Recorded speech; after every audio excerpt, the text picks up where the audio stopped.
In honor. Hey, this is the anniversary of Foot Locker Week this week. That's right. That's right. Yeah. This is always Foot Locker Week. Foot Locker. You are live. I have one question for Gary. Are you back to the Cowboys? No, that's fool's gold, man. Hey, those 49ers, you saw the big win, baby. The Bengals suck. Hey, Yeah. that you're a 49er fan, tell them. All right, let's hit it. Here we go. And they'll beat the Giants.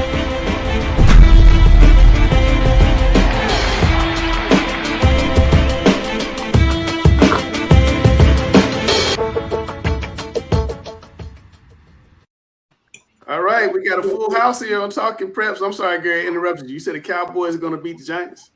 Yeah, they'll still beat the Giants, but the Giants is fool's gold too. That makes me feel bad. I disagree we need with a you. Gary, not Cowboys fan minute every week. I know, Gotta yeah. have 1 minute. All right, we got a busy show, so let's get into it. We're going to talk about the RPI rankings. They're the teams that are leading, and I tried to explain it over there. But Dale, can you kind of explain to the people in layman's terms what exactly the RPI is? Sure. It's used by a number of states to determine seeding. It's an objective method of looking at maybe how good a team is. So no opinions here, but what they do is they take your winning percentage, multiply it by it's a 30-40-30. So it's 30% for your winning percentage, 40% for your opponent's winning percentage, and 30% for your opponent's winning percentage.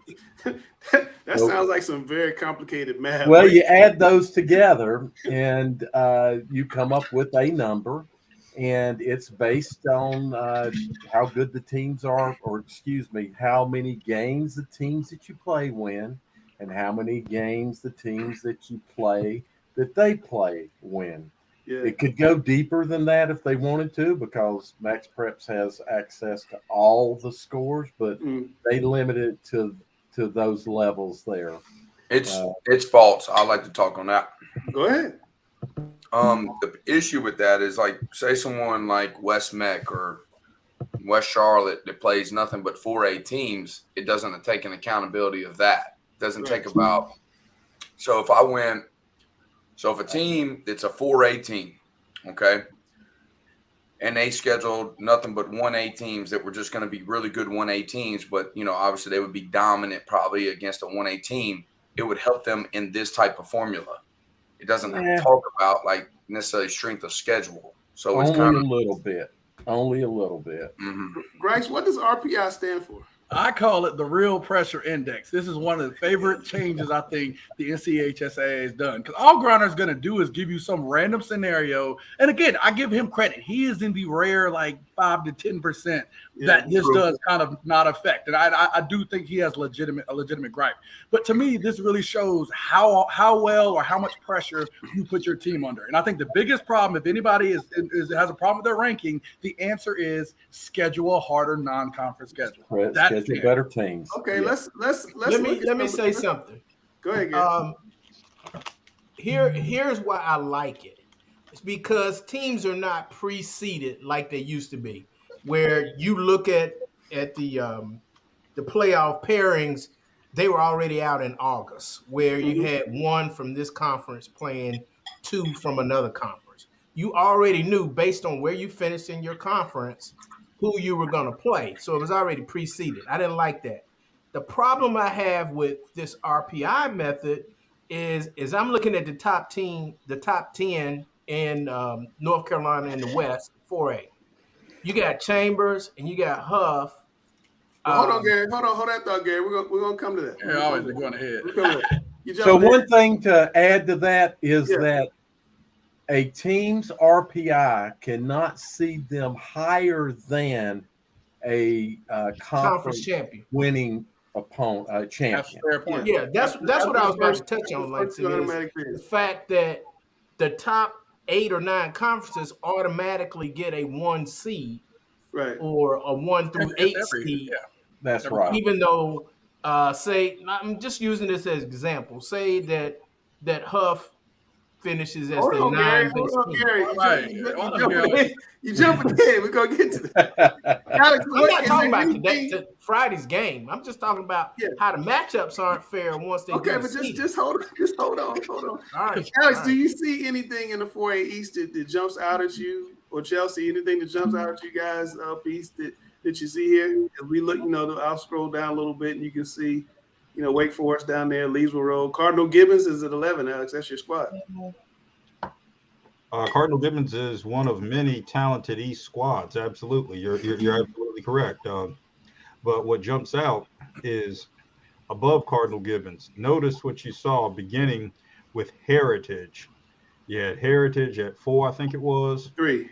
All right, you had Heritage at 3, and then notice you had 7, 8, 9. Wake Forest, Millbrook, and Roseville.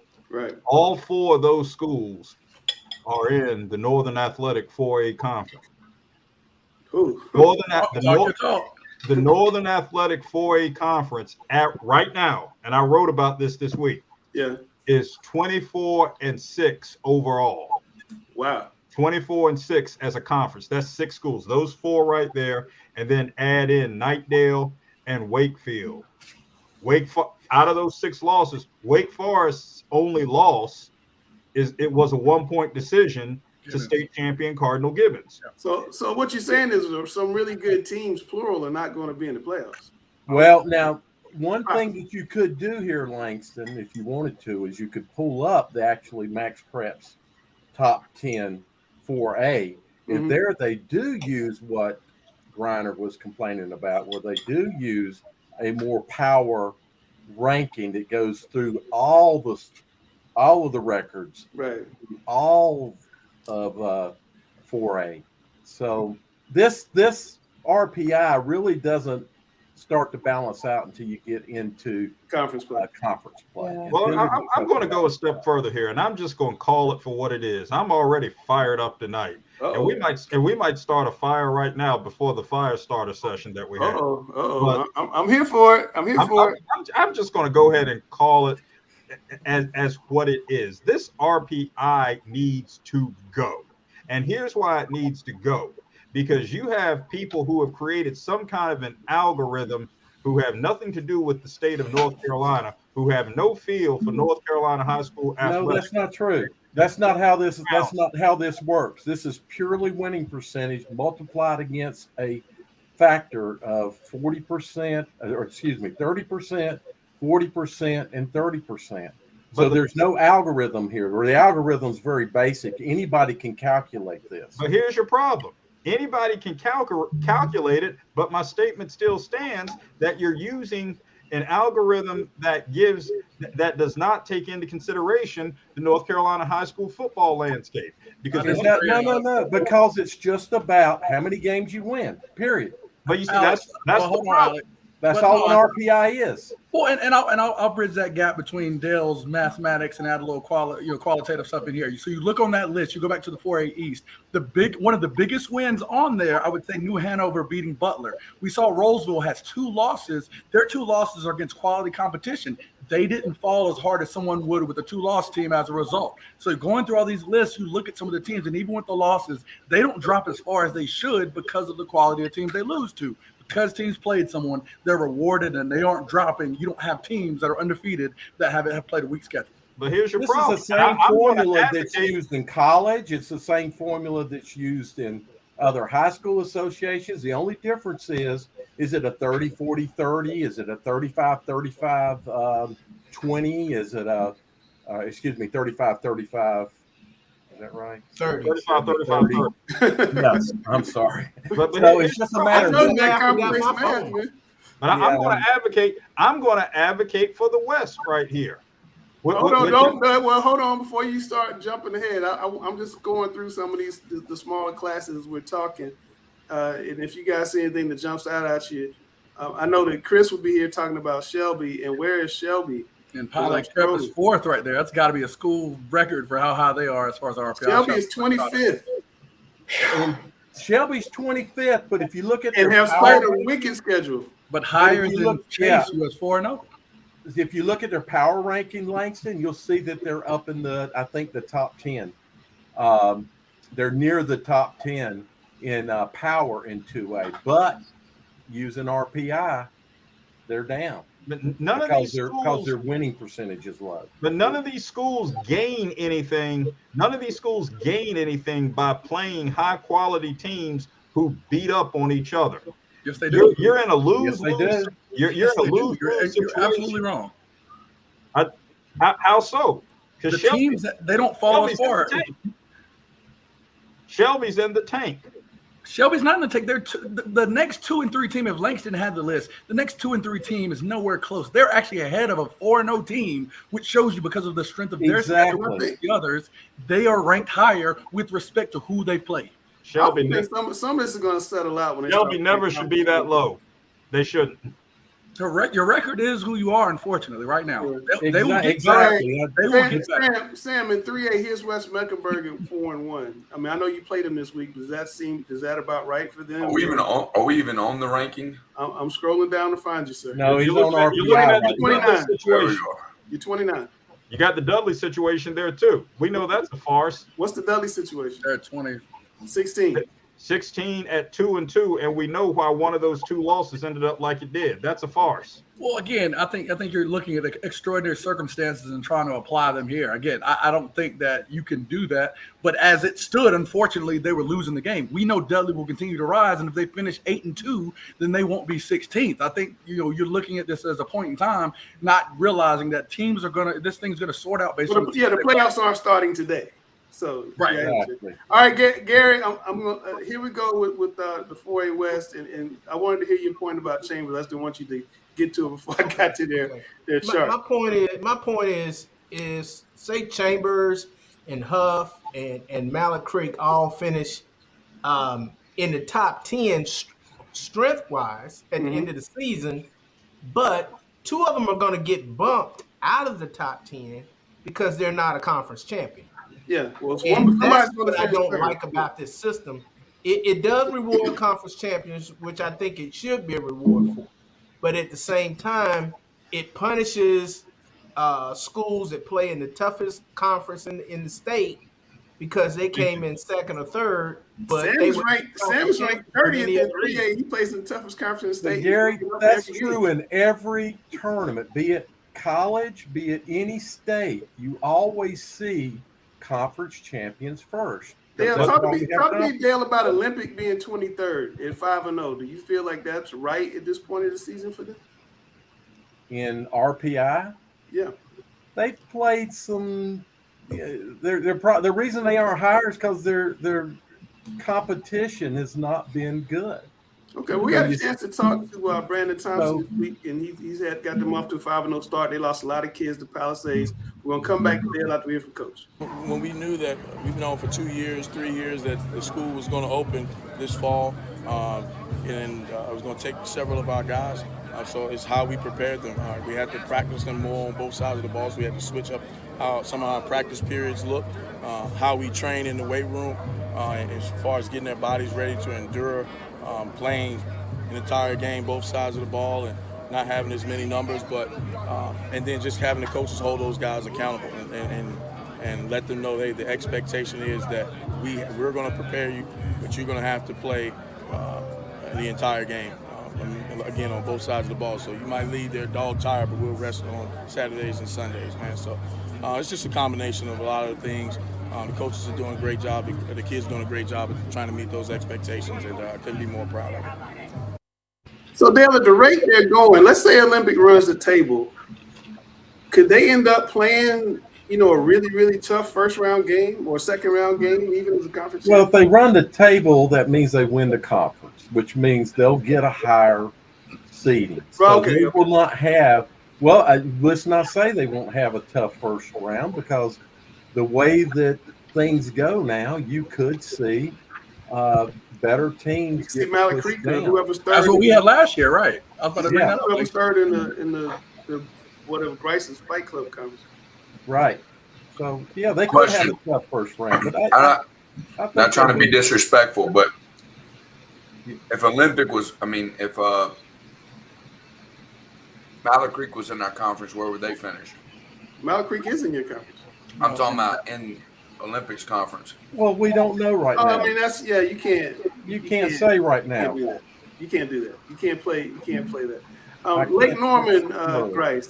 Any surprises with them at 16?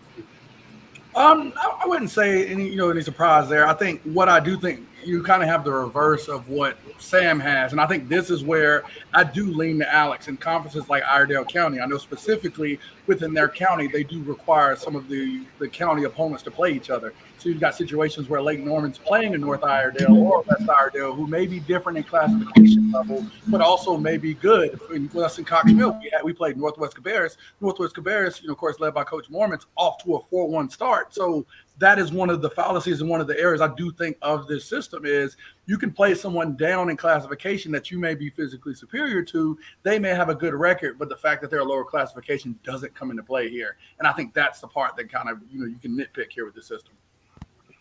I agree with Grice on that. Those top 7 teams, you got to work through. Gary, what would you like to see done? Would you like to see us go back to something we've had before? Or do you have some idea for something different now?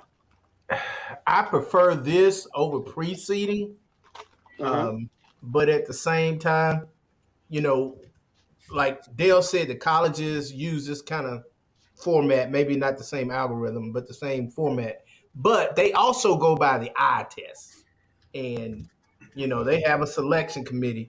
That would be too difficult in North Carolina, but that would be the perfect answer. To have a selection committee, but there's no way they're gonna sit around and look at a whole bunch of high school games and figure out who's who's going to be able to know everything about all the teams across the state enough to make that kind of selection. Right. Yeah. Cameron, you're new to all this. What do you think about this as you see these teams and hear about RPI? Well, how does it strike you?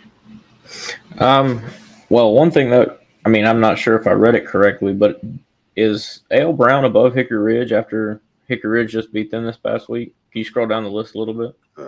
Sure. Hickory Ridge, I think, is 17. I think they're just above us. Hickory Ridge 17th, yeah. Okay, so they are okay. Yeah, and A.L. Brown is 24. All right. A.L. Brown's above Butler, which is interesting. Yeah. Because of that 43% win percentage of opponents versus Butler's a little bit lower. All right, Dale. Jason Bass. You saw a lot. You saw nobody with under 50% in either opponents winning or opponents winning. Yeah, that means those top 7 teams are playing good competition. Yeah, Dale, what about Jason's question here? What about the weight put on top of out-of-state opponents and the opponents of those opponents? It's just a win or a loss, unfortunately, in this scenario. Huff gets no love for playing the nationally ranked Dutch Fork to No. Now, if they use power rankings, they would. But it's because Max Press can go across the whole country. Right. Okay. I think that's exactly what you should do. What you just said there is this exact calculation, what they're doing. I'm cool with it, but you do somehow strength of schedule and multiply that in. So I don't know how to do that. There's people smarter than me that can do it, but if you calculated something, I think you would see a little bit of shift, just a little bit, not much, but a shift to it. Everybody would be happy. The NCHSAA used that about, what was it, 5 years ago? Yep. They had that power ranking factor added into the seeding. Yep. If you remember. So that's what I said right there. That several weeks ago, and reiterating now. That's why I question playing these out-of-state opponents. If it's going to bite you in the end like this, then there's no point. We can all. Well, it doesn't bite you though if the opponents are good opponents. Yeah, the goal is find someone in Alaska that's going to willing to play, that's going to go undefeated. They have no chance versus someone in North Carolina. Then their opponents win. It'll be amazing because their winning percentage will be really good. They'll be 9-1. Yeah, and then that'll help we got to figure that out. I'm just going to start trying to schedule people that have no chance across the United States, North Carolina. All right. Alex, I'm going to give you the last word. We're going to get out of here. Go ahead. It does nothing for North Carolina schools to line up against South Carolina powers because of exactly what Sam said. Not that they're not good teams. We all know they are. But let's just use a few of them. Dutch Fork, Gaffney, Northwestern, Burns, Somerville. We could keep naming them. They're going to beat up on each other. And that's going to mess around with everyone's opponent's winning percentage. And we know that these are all great teams. And then they come back. It comes back to bite our schools when it matters. So that's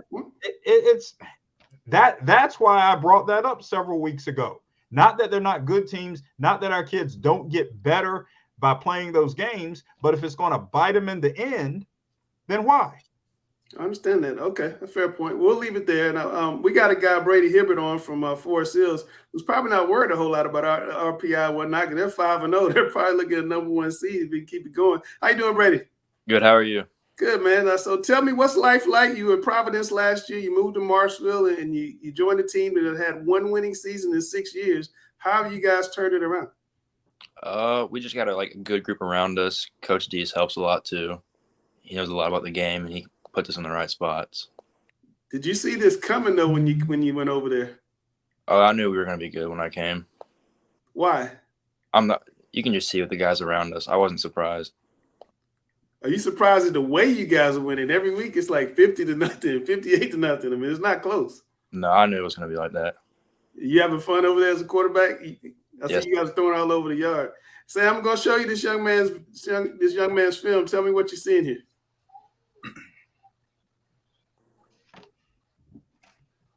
That's a really good throw into the bucket there. Let me just watch a little bit more. They were live. You can't go dead air on me. No, I'm good. I'm just checking him out. I just got to watch him a little bit. He's definitely tall. How tall are you?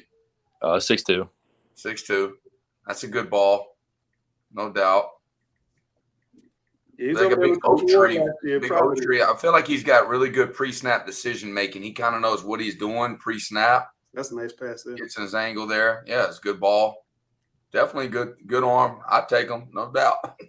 Really evident. One heck of a season up there for us. He was throwing it all over the place. Who's that? Yeah. Is that Piedmont right there? Yes, sir. Yeah. I love those uniforms they have. He's got great command. Like this right here, like he knew pre-snap he was going there. And I think that's like at least 50% of quarterbacking pre-snap, understanding what you're going to do with it. It'll speed up your anticipation of throwing the ball. It'll make you make better decisions. See, like he's knowing pre-snap. I think he does a really good job of that, like knowing what he's going to do pre-snap, and then he's releasing it with a good ball because that's a tight window right there. But he knew what he was doing. Brady, talk to me about your receivers. Like you're throwing the ball to a lot of different dudes. It's not like going to one guy all the time. Yeah, we got dudes all around from Jarrell, Ross, Key.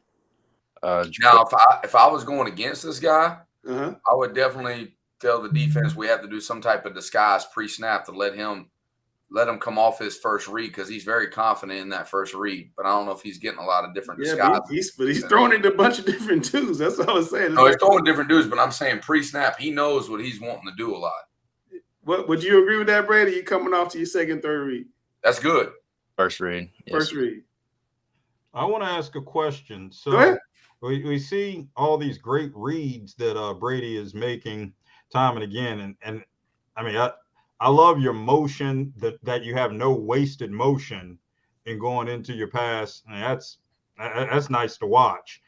What is it like and how has it helped your maturation and the offense's maturation having to compete in practice against Coach Frank Thomas's defense, which has allowed no more than 14 points a game in 5 wins this year, including a shutout against Montgomery Central this past week. So going against a defense like that and the various looks that Coach Toms and his unit bring to the table, what has that been like for your maturation and your offense's maturation? Well, it definitely makes games a lot easier because practice is hard against them, but it's nice having a great defense to go against every day, and then on Fridays it's a lot easier. Does it get ugly in practice sometimes when it's good on good? They get us all the time. Yeah. What's the bet? What's the bet? I know there's a bet like somebody's buying Chick-fil-A. What's the bet? Oh, it's like 20 push-ups. 20 push-ups. How many push-ups have you been doing? 40. 40. My favorite thing about is watching the film because I didn't watch it until then. My favorite thing about it is when he's stepping up into the pocket or he's rolling out, he keeps 2 hands on the football. He's been taught really well to secure the football. I don't think he has a lot of fumbles in the pocket, and when he's rolling out, you're always keeping good 2 hands on it. And then when it's time to make a throw, I feel like you got a good grip on the ball and you're able to make a good decision. That's very good quality. Absolutely. All right, well, Brady, when we have people on the show, you got to take on Coach Griner on the game show. It's a multiple choice thing. Alex is going to read the first question. I'll put the questions on the screen. You have the first answer, then Sam will go back and forth. There's 5 questions. He has not lost this year, and it's really bugging me that he hasn't lost this year. And I need you to I've lost a lot. I've lost a lot this year, just not on the game show. I need you to give him a Union County L. All right, I'll try. A Union County L. So we're gonna get started when we get on the backside. No tractor questions or anything. No, backside of your little theme music. We'll get to it. Brother, I'm not MJ, just Coach Griner, but I'm the GOAT of the game show.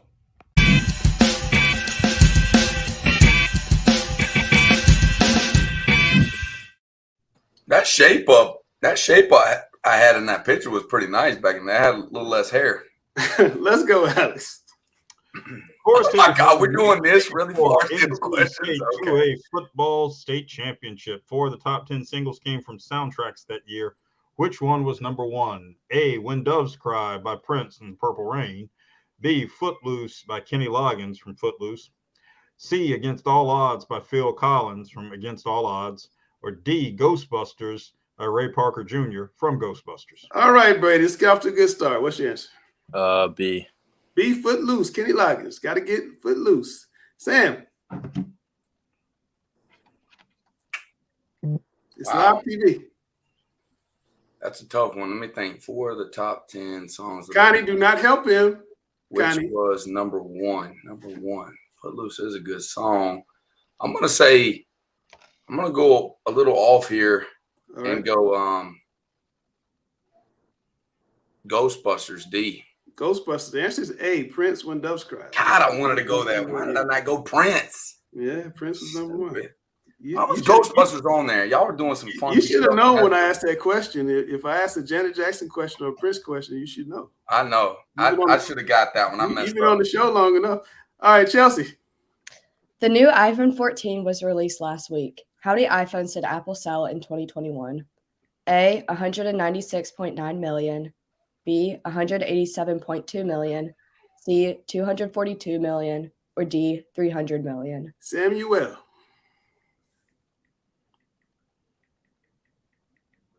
The answer is A. The answer is A. Brady, what do you think? I think it's C. C is the correct answer, Brady. You have the lead, sir.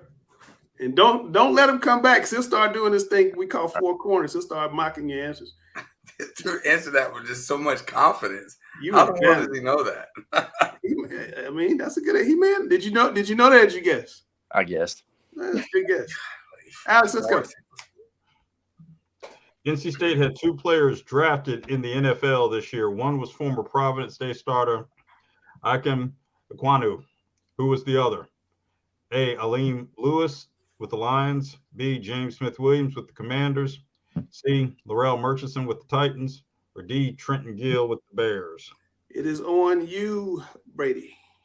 D. D, Trenton Gill. What do you say, Samuel?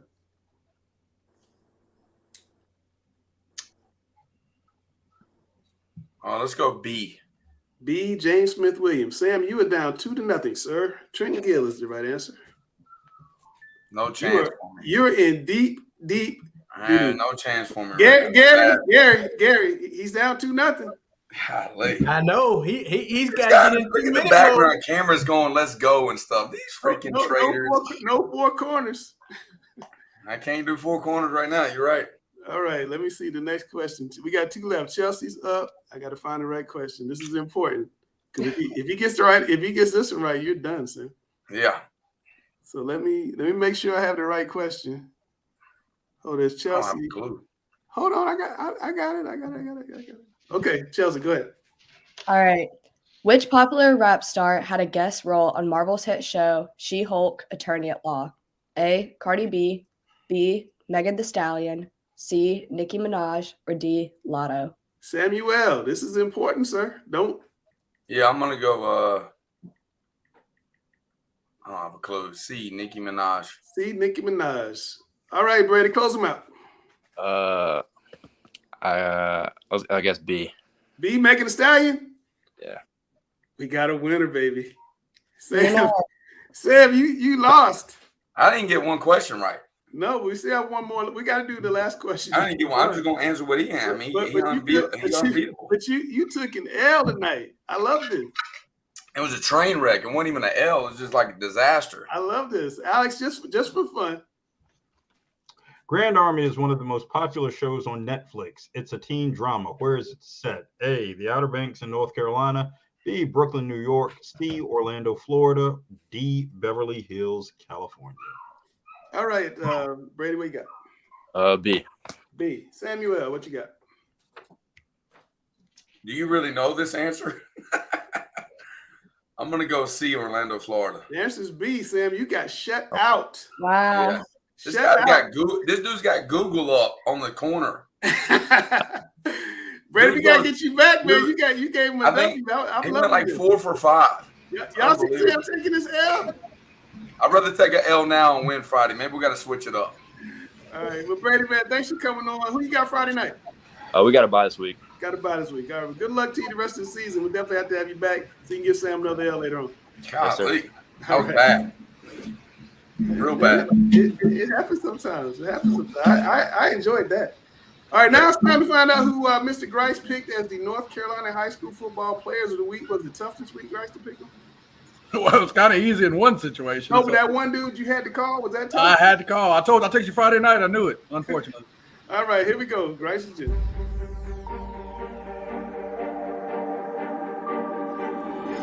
Hey everybody, it's me solo this week doing one of my favorite segments, Grice's Gems. This week 5 edition, of course, includes for most teams that first week in the conference. We've got some big time performances from some big time players, and we had to highlight them today, including one guy that got the call, unfortunately, and I think an unprecedented Grice's Gems against my team, but we're not going to get into that just yet.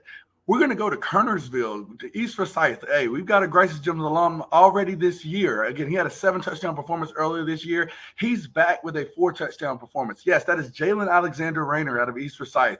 Threw for a touchdown and ran for 3 in a big-time 37-3 victory over Reagan. One of these scoring runs, as you see right here, is from 98 yards. This kid all season so far has been continuing to do great things. He's balling out. We keep having to give him the call, and we might actually have to call him if he keeps performing like this.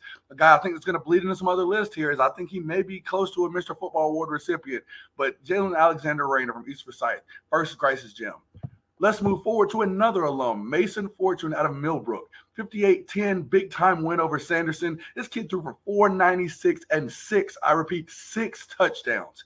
Again, last 2 weeks, we talked to him last week. He got the call. He came back for some more. He's thrown now 13 touchdowns in the past 2 weeks. And for this season, he's got some big-time numbers, and it's no surprise why he's on our Mr. Football ranking here. But Mason Fortune, again, showing you why he's a repeat Grice's Gems in a back-to-back week for him.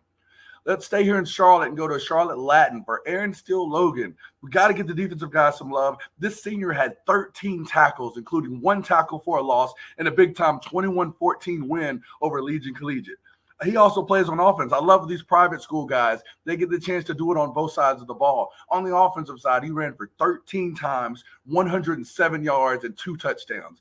I love it with these private school kids. A lot of times they get the versatility, show you on defense and on offense how they can make some big-time plays, and this kid was very instrumental in leading his team to a big win. Let's move forward, stay in the Charlotte area to a guy that's been putting up big-time numbers. I'm glad to finally give him the call. A.J. Sirianni, quarterback at the Community School of Davidson, had a big 68-21 win over Bishop McGinnis. He didn't even play in the fourth quarter. A lot of times, and in some of these numbers he's been putting up, he's been sitting. He's getting Gatorade in the fourth quarter.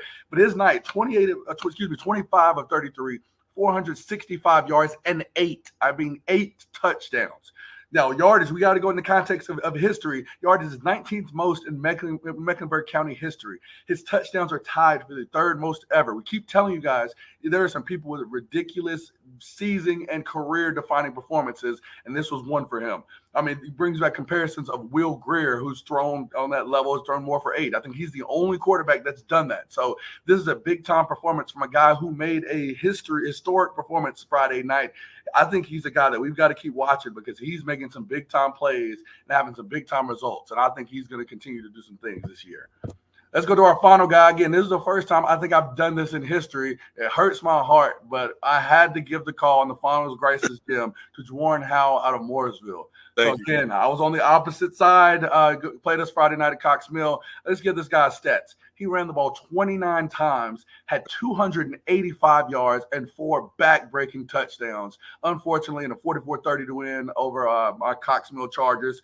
Again, I think, he was able to keep that clock moving, keep my offense off the field, which I hate the most. But, Juwan, we had to give you the call. Can you talk about the game plan going in? I mean, it seemed very apparent that you guys were going to ground the clock. You were going to be the main guy carrying that rock and keeping my offense off the field. So can you talk about that? Yes, sir.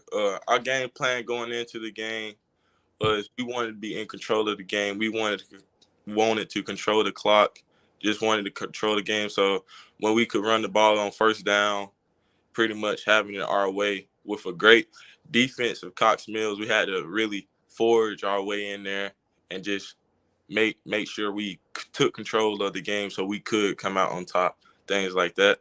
I understood. It was a barn burner. Felt like we were going back and forth. I was like, hey, we got to keep that ball and keep that ball out of his hands.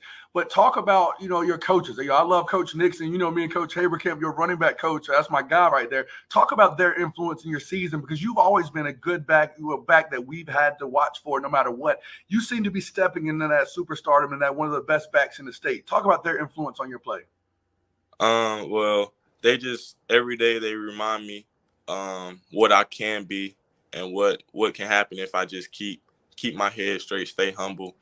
And then Coach Haberkamp, he's been my running back coach since my freshman year.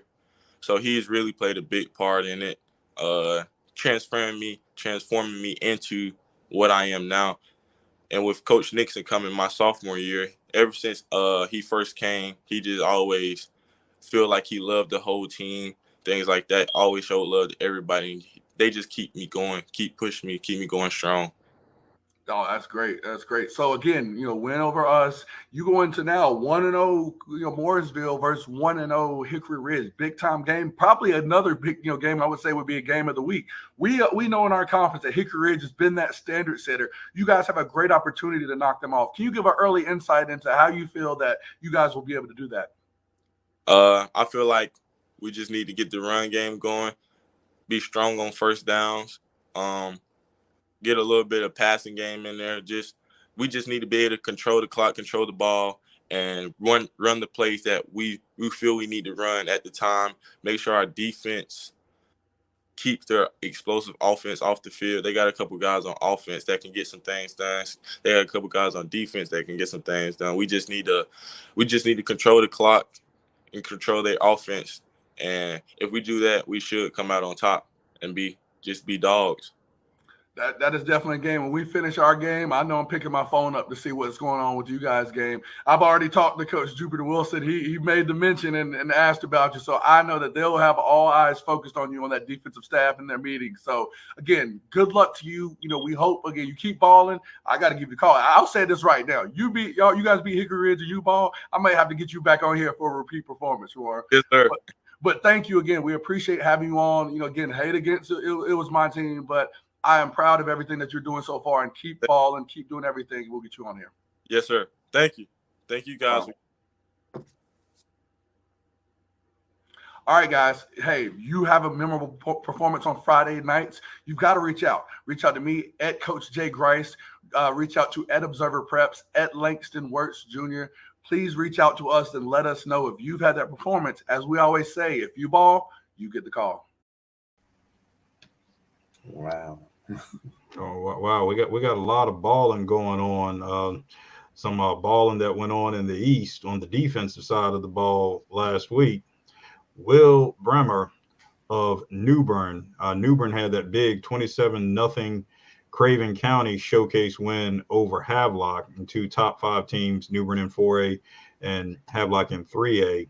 William Bremer of New Bern with 5 big sacks in that huge win. So congratulations once again. You got some balling and guys getting on D as well.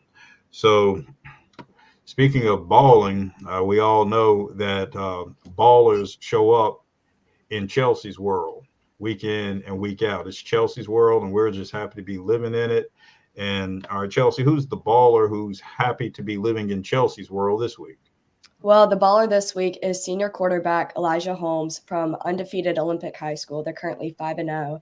He's a dual athlete playing baseball, which we touched on a little bit, and just talking about his recruiting process and how it's going his senior year. Let's see it.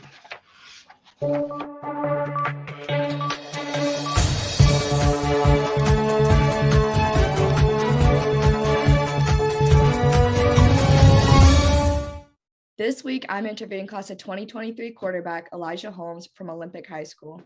So, Elijah, before we discuss last Friday's game, I want to ask you about your non-conference run that you had, where you had some pretty impressive game statistics. Kind of run us through that. Yeah, I think just non-conference, it's big for us. Just getting ready going into conference, it's a big deal for us. Every game counts. As our goal is to go 10-0, win the conference, try and get a first-round home game in the playoffs. Absolutely. And last Friday, you guys won 48-6 against Harding. Tell us about that game and, the recap of it. Yeah, that game just had a good game plan going into the week.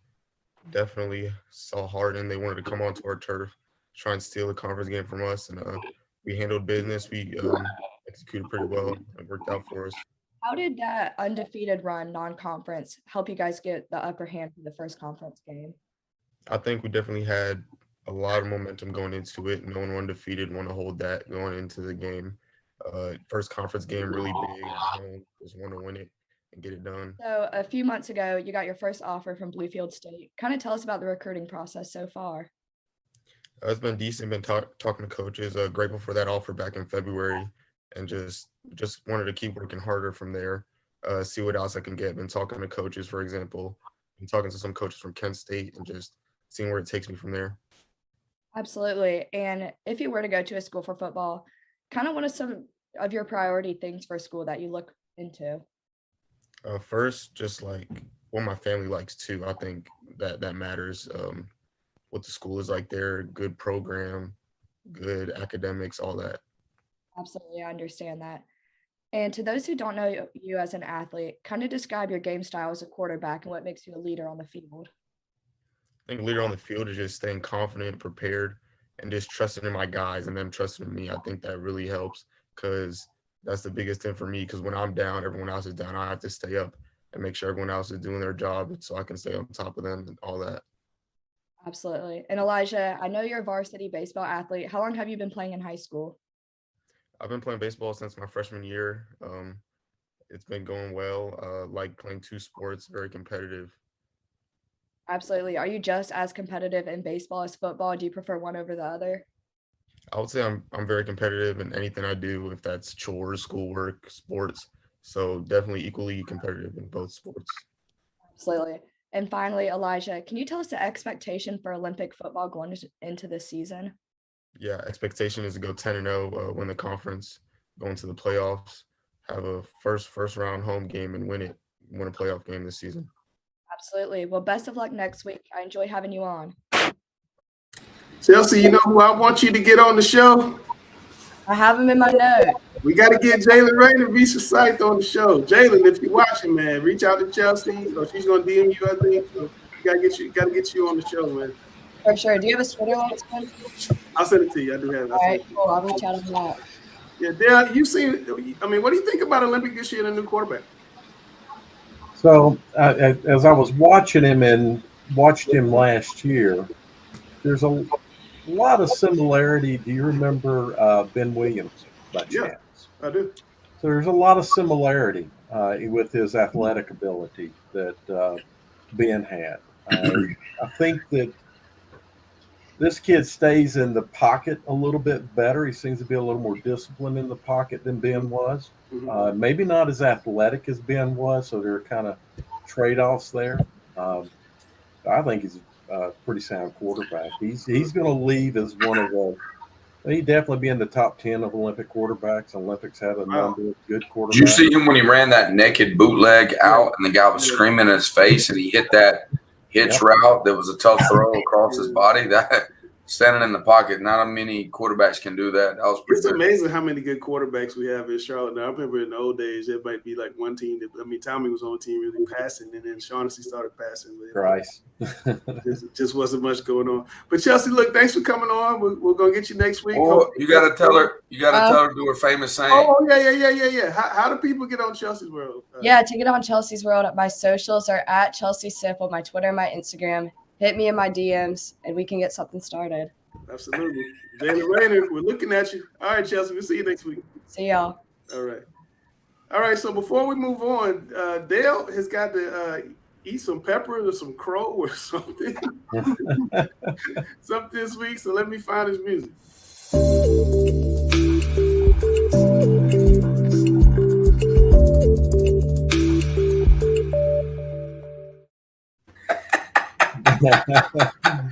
Dale could go crazy on the I was wrong stuff, but no, Dale's hot.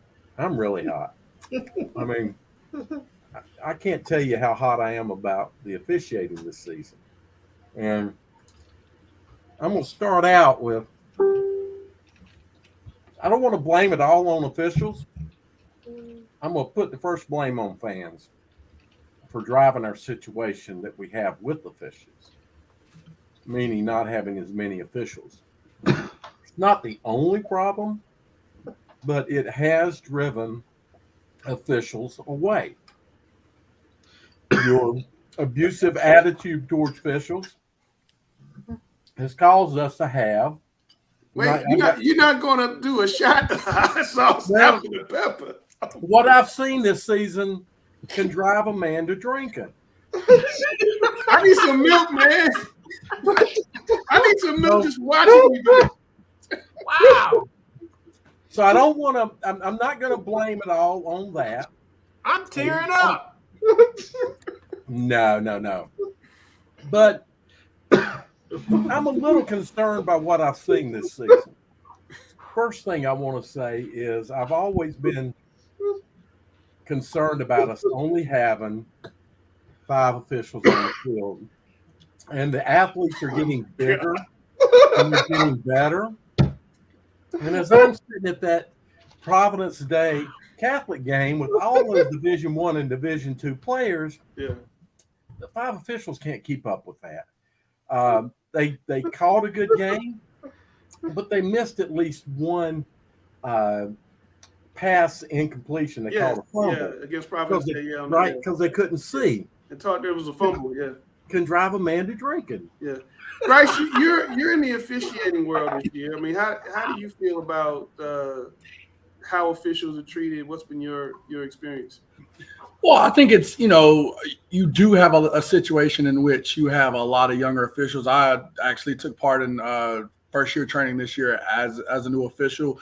The interesting thing, I guess, about the situation is that the number of officials actually are up post-COVID, which I think is a really good sign. And I think you've got, it's good that you have people that are interested in getting closer to the game through officiating.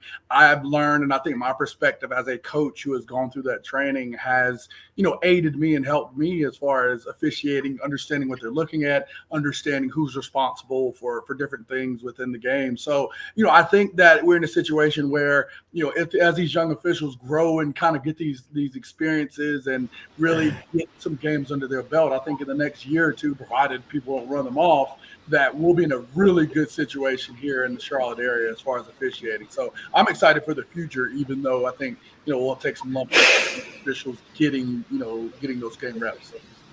Dale, what game were you at? 2 quick things. All right. Please.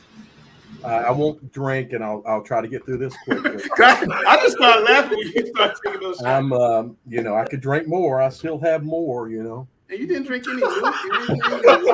But one of the things that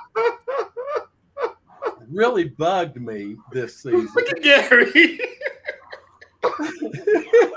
I'm sorry. Well, Bryce, you're right. Maybe the number of officials are up, but we have a lot of new officials, and it Yeah, I takes got to put you on time to screen, man. learn. You got to- I think the inconsistency that I see in Cruz, Oh, my God. and quite honestly, one thing that bothers me a lot is I saw a game get out of hand in officiating because of the officials that led to fights breaking out on the field that could have gotten worse. And that was because of not the worst officiating game I've seen, but certainly one of the worst that I've I seen. just don't like when I see the officials get. I mean, everybody's seen the highlight of the parent rushing the official in the end zone. I just don't like seeing that stuff.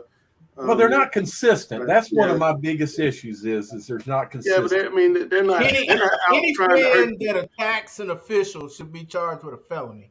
Oh, for sure. Absolutely. Exactly. Absolutely. All right, Dale. Next gen says this is no way this is your first time taking shots of hot sauce. No, Dale drinks hot sauce all the time. Dale is. I've never seen a human being that can eat as much hot stuff as Dale Ross can. He tricks It's all of not you guys. that hot. It's just tomato juice. He doesn't have hot sauce. No, Sam, trust me. I've been with Dale, and Dale. I'm just kidding. You set yourself up for another challenge. Yes, No. Next time I know see he you, does that. Sam, I'll bring you some. See, that's This all is right. the You know mojo it was going. coming. Grace, is your voice warmed up, Grace? Yeah, we're getting ready. Hey, All the right. greatest comment we've ever had in the private chat. We got to read it from Gary. Where's it at? Alex's iron. Read it, Gary. Iron, Preston. I just saw that. Dale's I mouth said- is hotter than Alex's iron. All right, with that, it's time for Mr. Football.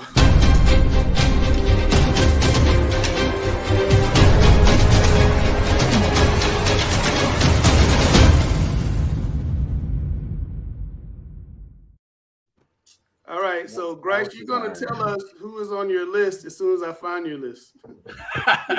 Yep, got a new list for this week. And again, while Langston finds that, I think Let's what you'll start out with the guys who are almost there. Your bubble guys. Let's start with your bubble guys. I found that one fast. Exactly. Here are your bubble guys. All right, so we got on the bubble guys, a couple guys here, and I think we know the names of Casey Conception, the NC State commit, and Chris Culliver out of Maiden. And I think these two, again, we know their athletic ability. We know that they're the top receivers in this state. But I think injuries and in some cases a little lack of production, maybe because of the games or things of that nature, where their numbers aren't normally where they are, have them on our bubble as far as the Mr. Football list. I think as they get going, as they get into bigger games and in the conference play, we'll see them.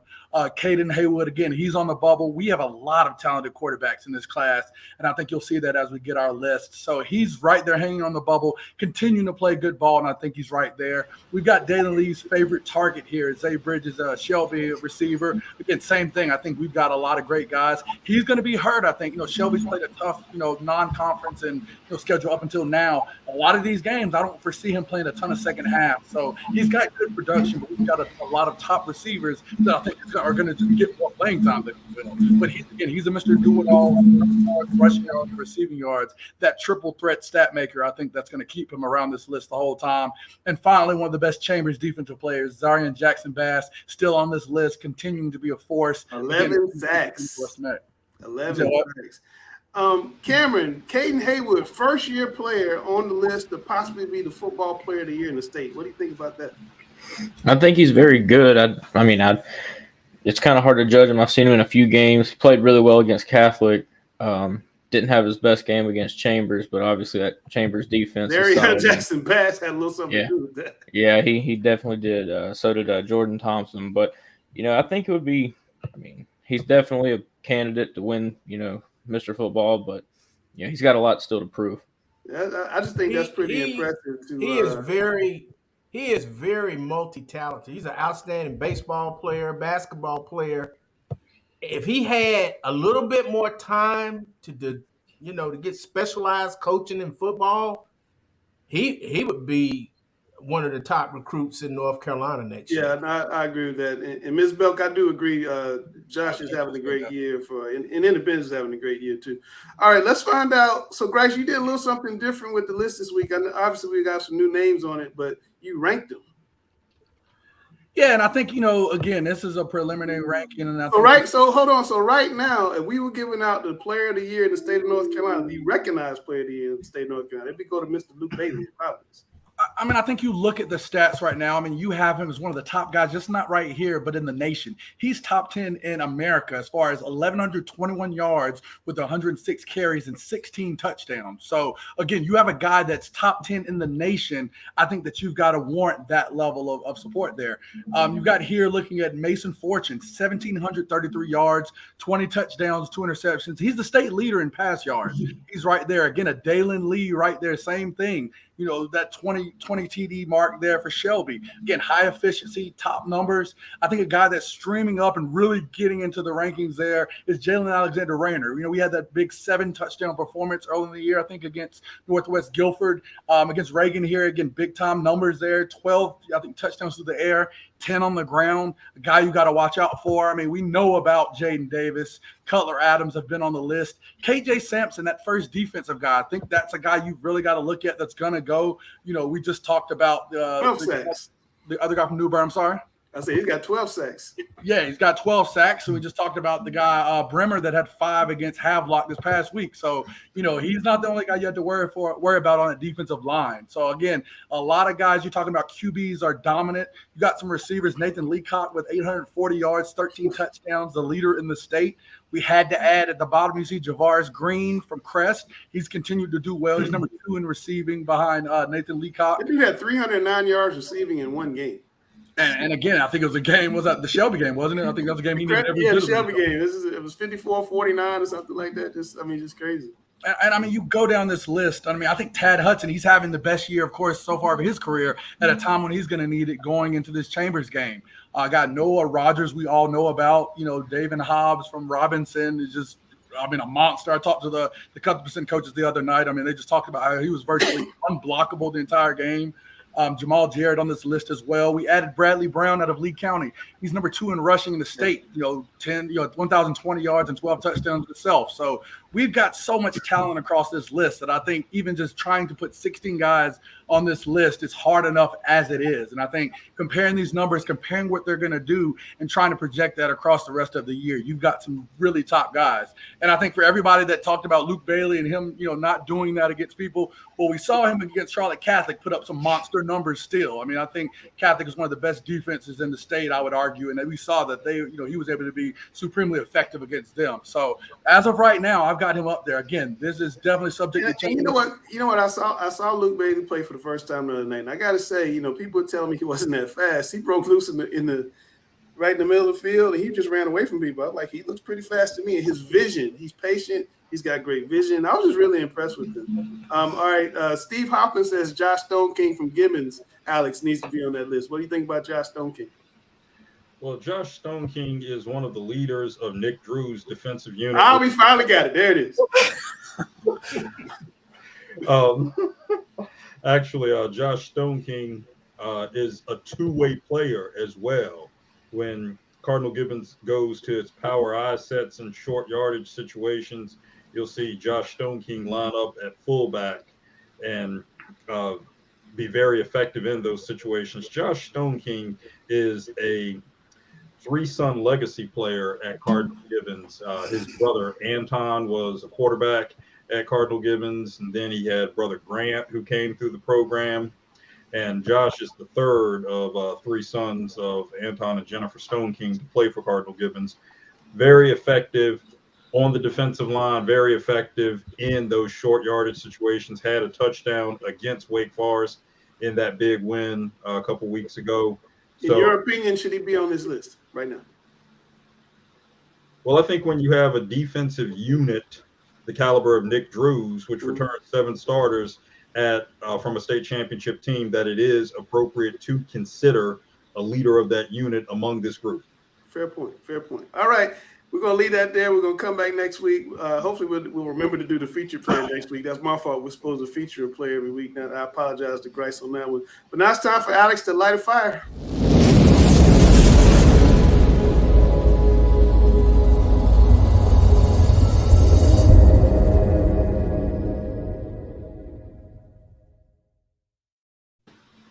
North Carolina High School Athletic Association has been a beacon of excellence nationally and internationally in education-based athletics administration for multiple generations, spanning multiple decades. One of the ways the NCHSA has been so excellent is how it is able to use funds from interest generated from its endowment for many, many years to return said financial resources to schools year in and year out. That being said, it is time for the NCHSAA to use some of those funds that they return to schools year in and year out to pilot a program to institute and implement football replay protocols. Now, though we might not want to be hung up over the top on the technology, that takes away from just the natural reality of the game. But we're in a situation now. We're in a situation now where the integration of technology is such that people can go to the video and see if something was wrong. And that just further maligns outcomes when it doesn't have to be. So that being said, let's put the resources in place to institute and implement football replay protocols with the financing in place to help socioeconomically stratified schools and school systems to move closer to leveling the playing field in this regard in the regular season and the playoffs. Sam, you're a football coach. You want to see replay? Is it possible, you think? I would love to see it. I don't know if it's possible because all we would have would be majority would be the regular version. Like, how would you overturn a fumble when all you have is just that one view? That eye in the sky thing. Yeah, you only have a few views. Now, I would love this if we were able to get multiple. Like, you get an end zone view, you got sideline view, and you might have the capability of, everybody has camera people are doing video.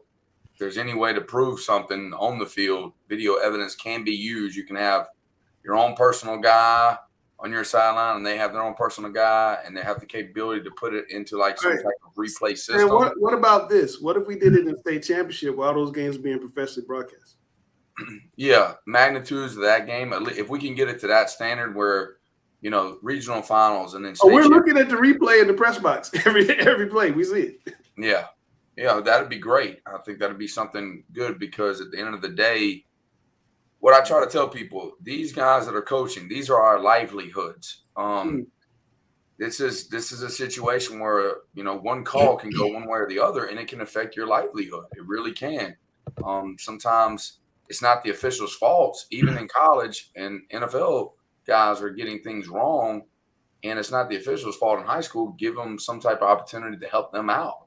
And then you get same type of you get 3 challenges a game or something like that to make the game a little longer. But at the end of the day, you can get some things right. Gary. I applaud Alex for his thought process, but this is still a basketball state.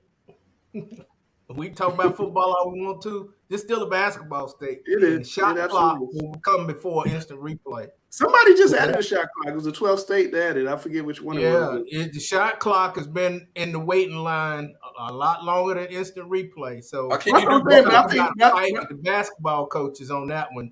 But I think money's going to be spent on something. It's going to be on the shot clock. All right. Let me say something here. They can do instant replay the state championship. No, Sam. Go ahead, Dale.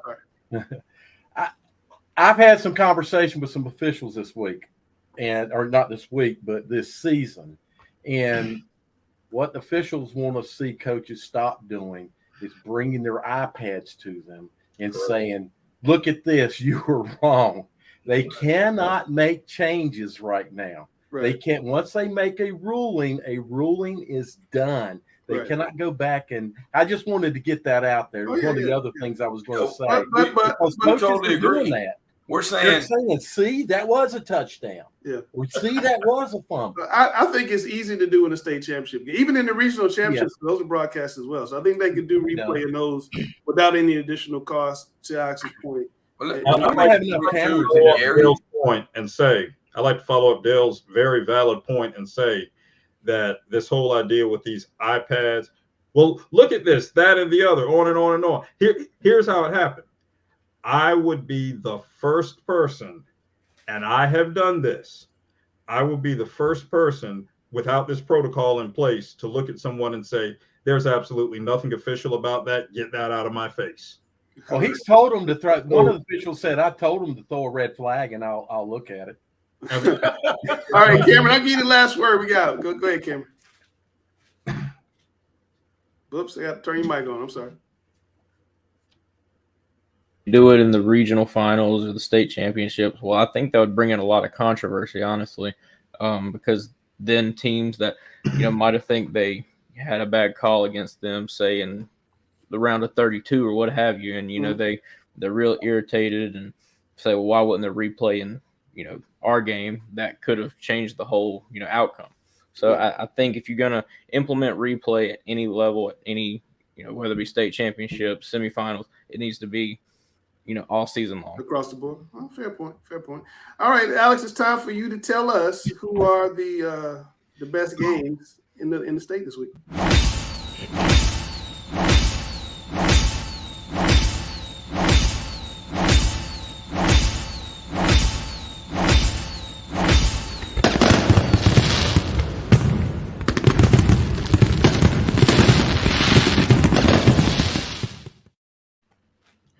Well, this week is very unique as a lot of conferences have bye weeks this week. So that makes it a little different in terms of selecting games. Now, that first game on the list, we'll get to that a little later. I think we all know about that. We'll talk about that in a little while. Cary at Apex, a good near town rivalry. Richmond at Pinecrest, always interesting because even Richmond in a down year for the Raiders, Pinecrest has always had maybe not a jinx, but it's been a challenge to win against the Raiders. South Garner just beat Garner for the first time ever going to Cleveland against an undefeated Cleveland team, which continues after Amari and Hampton and Skylar Locklear's graduations. They keep going on. Northeastern and Holmes in the northeastern part of the state, always very good. Good Union County clash with Porter Ridge and Monroe. East Duplin and Kinston. East Duplin coach Battle Holly used to be the coach at Kinston, so that's a good Eastern North Carolina matchup. Winston-Salem, Mount Tabor and RJ Reynolds, two nearby rivals right there. Charlotte Catholic and Independence. DJ McFadden called me out on the show a few weeks ago. He did. Here's an opportunity for McFadden, who won many games as a quarterback at Independence, to get what would be a signature win at Independence over Charlotte Catholic. And then Butler at Providence right there. We all know the storylines in terms of our thriving running back for the Panthers, Butler, which continues to persevere time and time again. A good Charlotte rivalry right there. So 9 out of the 10 right there. We all know the one that we want to talk about. So everyone else can go for it. All right, well, we're gonna let Grice break down the East and Western game of the week. We're gonna start in the East, Grice, and let me find your. I did save your charts. Tell me why South Garner is going to beat Cleveland. Oh, I mean, again, I think this is going to be a big game, a big step up for South Garner. If they're going to win, they have to use that running game to keep that potent Cleveland offense off the field. Jordan Reed, their running back, has averaged so far 157 yards a game. He's going to need to do that and more against that tough Cleveland defense. The secondary, they got to slow down the Cleveland passing attack. We'll get to Jackson Bird and his effect so far this year and his big season he's had in this state, which has produced a multitude of quarterbacks. But Jaden Swain and Jovan Wright, there's some young sophomore secondary starters. They're going to have to play good against this talented offense to make sure that they stay in this game. And finally, they got to show they can step up. Alex talked about them getting that big win over Garner. This next game is going to be a huge step up. The combined record of their first 4 opponents is 2-16. So you go from facing some teams, I think, that have had their challenges to really you're facing one of the best teams in your area. So they've got to do all these things and have that big time moment and catch a little bit of lightning in a bottle here to topple one of the best teams in the state. You're talking RPI rating right there. Tell me why Cleveland wins. Jackson Bird, baby, sophomore quarterback. I think, we talked about Mason Fortune last year as a sophomore. Jackson Bird in this area is next up. He's going to show you why he is that next big thing. He's averaging 280 yards in the air, adding an additional 55 yards per game on the ground. He's their Mr. Do-It-All down there for them, and he's going to make sure that, hey, Amari and Hampton's on the bigger and better things. It's his time now. But Bird also does this with the help of some big play receivers, Ja'Shawn Middleton and C.J. Hargrove. They're averaging over 18 yards a catch. And when Jackson Bird looks to go deep and take a shot, I guarantee you it's going to be to one of these two guys for a big play. And then finally, we know what South Carolina is going to do. They're about Jordan Reed. They don't throw the ball that much. So they've got to stop being Cleveland's got to stop the run at all costs. Their big defensive leaders, Gage Tremaine and Carson Cook, have got to play and use the, lead up to that, that stereotype of their stifling defense that they've utilized so far in their stingy defense and not allowing that many points this year to keep them on that undefeated track. I think that they've got the makings to make sure that they take care of this game early, but if South Garner can get that running game started and keep the offense off the field, it's going to be one to check out early to see if it's there late. I tell you what, my game analyzer is better than your game analyzer. All right, we're going to talk about the big game here in Charlotte, which I probably think is the game of the week. And you tell us why Huff's going to win, and then we'll do Chambers and we'll have a little group discussion. Oh, this is a game of the state. I mean, with respect to the East, I think Alex even kind of mentioned it's a lot of games on bye. I'm looking ahead to one 5-0 matchup versus 5-0 Alex next week. I can't wait to talk about that one. I was hoping I would get to talk about that this week. But let's get to Huff. Again, if Huff wins, they use their elite special teams to a major advantage. We talked about Nolan Hoosier. If there was a way to quantify it, to me, he would be Mr. Football in this state. We don't have the statistics to quantify how important he is with his kickoffs. Guarantee you Chambers starts every one of their drives if he wants them to on the 20-yard line. And even if that offense gets the slow going, they get a couple first downs, they can flip the field with their punting and ensure that Chambers has to really drive the length of the field. Number two, they've got to let Huddy Doms cook, baby. I think Tad is, he showed that he is really taking that next step. He's continued to grow each year. And if you go back and look at these Huff and Chambers games, they're usually marked by a big-time Tad Hudson throw on the first or second drive. I look at the last game. Again, they were up 21-7. You had a big throw by Huddy Doms to start that I think to Markel Quick. Whenever he's allowed to take that shot early in the game, Coach Olson usually dials one up early to kind of give a heat check to that Chambers defense. Expect to see that in this, whether it's the first or second drive. I think it might be a little slot fade there to Markel Quick just to test these DBs to see what's going on. The Huskies' young secondary, again, they've got to continue to shine. I think they're doing well, led by freshman corner Samari Matthews. Again, I'm telling you right now, that's one of the best young corners in this state right now. There's no freshman that is doing it like him. He's played against some great opponents. Dutch Fork, he's done well against us. He had a big-time interception against, our guys. I've seen him continue to grow and gain confidence. This is going to be a major step up, a major test against the talented receivers from Chambers. So if they can get some early confidence, maybe an early turnover, I think they're going to be in for a good matchup against this talented receiver group. Yeah, I think that's a great call on the special teams for Huff. And we talk about Hoosier a lot, but the punter, Owen Fear, I just looked up his stats you were talking, 43.3 yards per punt. Sam, would you like to have a kid and make it 43.3 every time he goes back there? Yeah, I would love it right now because we're not getting a lot of first downs. It would help out our defense a lot. Yeah, it changes even when you are getting first downs. It changes the game to have a punter like. All right, why will Chambers win, Greg? All right, so they've got to get production again. Langston didn't put it on there. It's not Mark Wahlberg and Will Ferrell, but the other guys have got to get production from. You talk about some of the great receivers like a Zion Booker who just had 133 yards. Is on the Observer Player of the Week this past week. They'll need a repeat performance from him.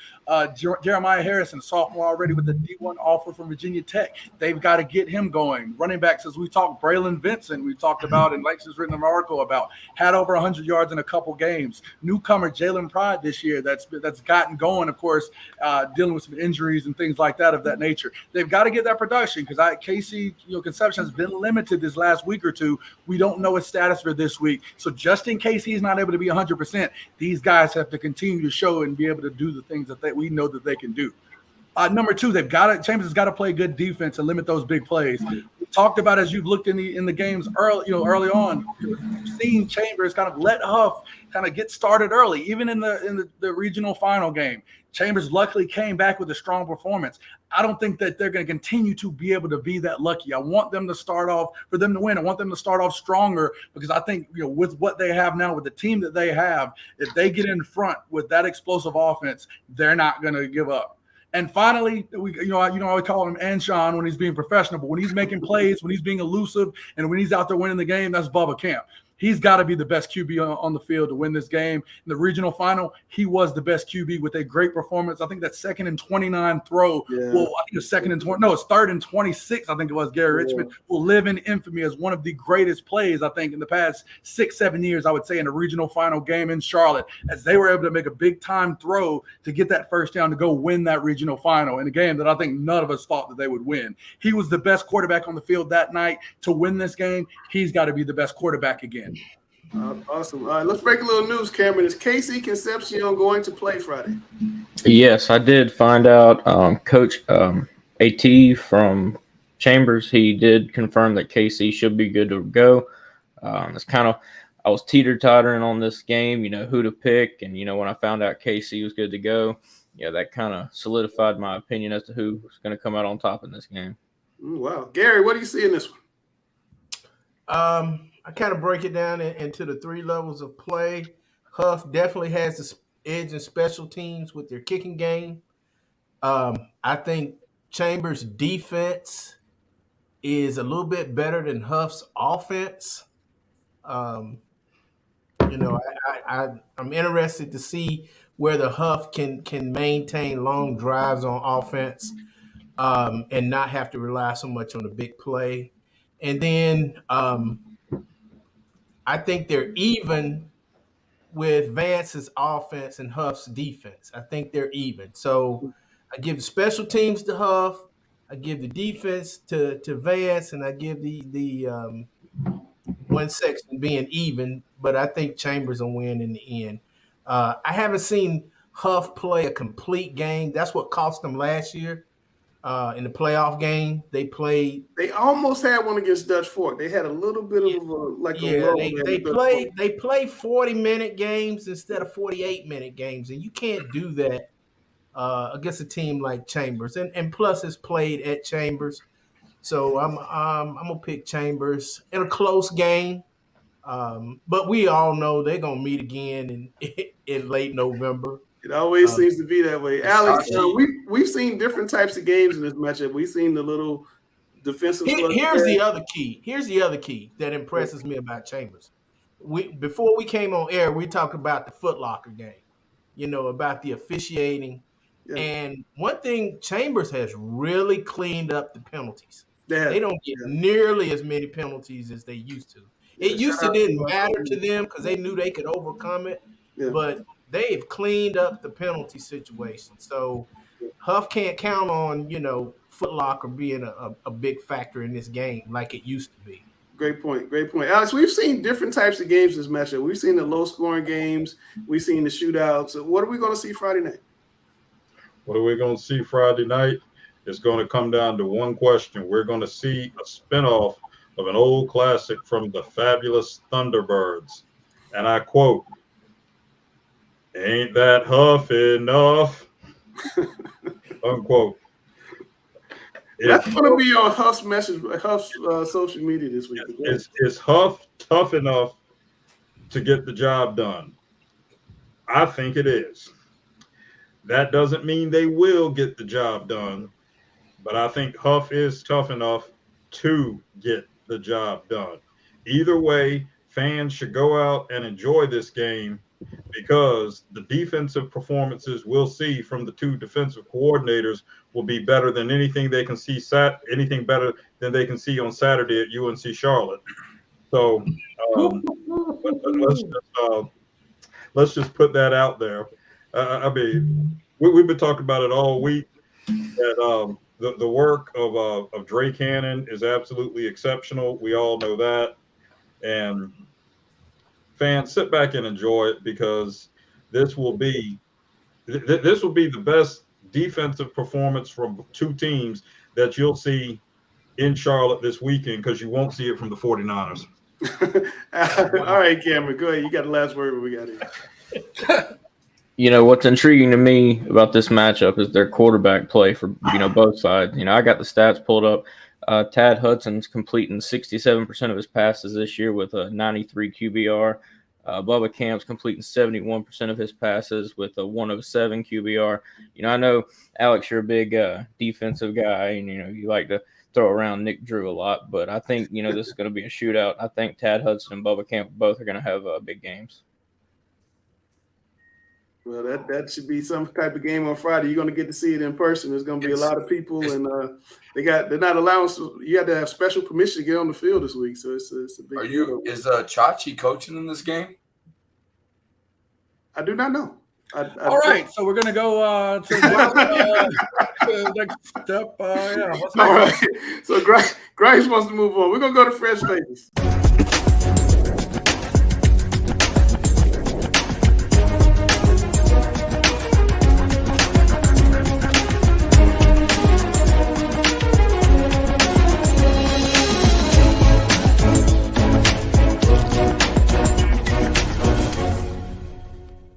All right, we're here ready for a Week 5 edition of Fresh Faces. Again, I'm alone today, so I'm going to man this thing solo. As we always talk about, we're getting guys that you're not aware of and bringing them to the forefront to let you know that they're doing big-time things in this state. Let's stay here in Charlotte and go to South Mecklenburg. We've got Cash Hunter. We highlight him with a 19-carry, 110-yard and touchdown performance versus Palisades in their 14-6 win. He also added 4 catches for 28 yards. Then this kid is a sophomore. Again, this is his third straight 100-yard game. We know Coach Joe Evans out there at South Mech is going to ensure that he has the running game going, and this kid has been doing that for their program. South Mech, again, they start a little slow, but for the second time in 3 weeks, they've got them a W as they get into conference play. I'm looking forward to seeing how this guy can continue to explode and be a big time as he continues to show what he can do. So Cash Hunter, South Mecklenburg High School is a face to watch. Let's move and go to the mountains to Asheville. We got Javier Rice. This kid is 6'3", 205-pound junior. Again, one of the state leaders in passing with 1,422 yards and 15 touchdowns so far in 5 games. I like his game. Again, watching him, again, throwing screens, he's able to get that ball out of his hand quickly. In the face of the rush, he's able to show he can step in there and get that ball out to one of his receivers. So this is a kid I think that we're going to watch. Again, big frame at 6'3", 205. He's able to show some of his elusiveness here, how he's able to get out of the pocket and make some things happen. So, again, Javier Rice out of Asheville Christian, a name to watch, and I think he's going to continue to show and put up big-time numbers as he gets into conference play in some of these bigger games down the road. Let's move forward here to Cam Smith out of North Stanley. Big-time performance over Random in this past weekend. Had 210 yards rushing, 79 yards receiving, and 5 touchdowns in this big-time win.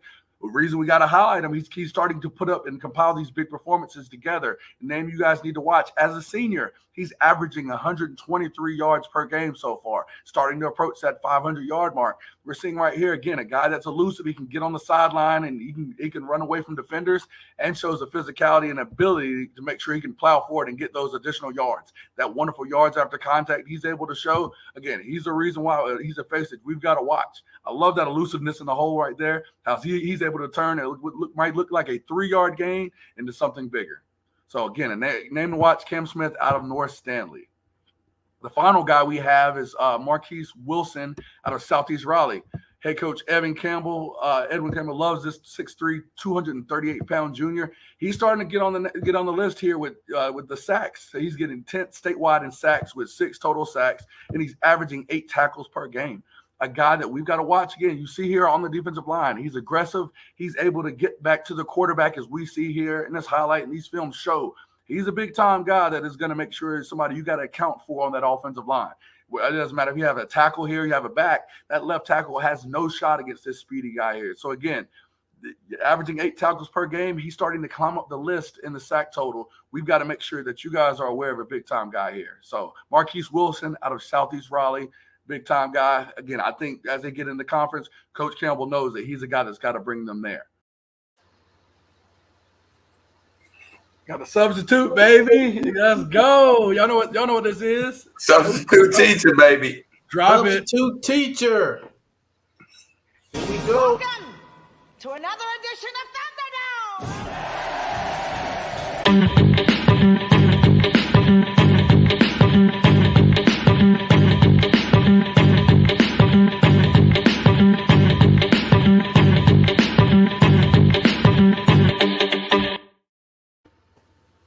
Put away your phones and take off your hoodies. Oh, my bad. Wrong place. I thought I was in the classroom again. Is it Braconda? Yeah.